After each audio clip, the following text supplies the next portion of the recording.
ఆయనను గూర్చి పాడుడి, ఆయనను కీర్తించుడి, ఆయన అద్భుత క్రియలన్నిటిని గూర్చి సంభాషణ చేయుడి. దినవృత్తాంతములు మొదటి గ్రంథము 16వ అధ్యాయము 9వ వచనము.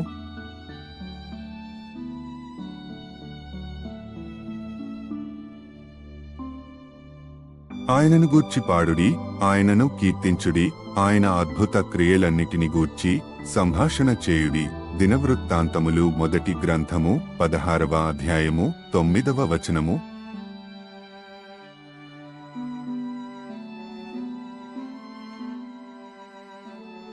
ఆయనను గూర్చి పాడుడి, ఆయనను కీర్తించుడి, ఆయన అద్భుత క్రియలన్నిటిని గూర్చి సంభాషణ చేయుడి. దినవృత్తాంతములు మొదటి గ్రంథము 16వ అధ్యాయము 9వ వచనము.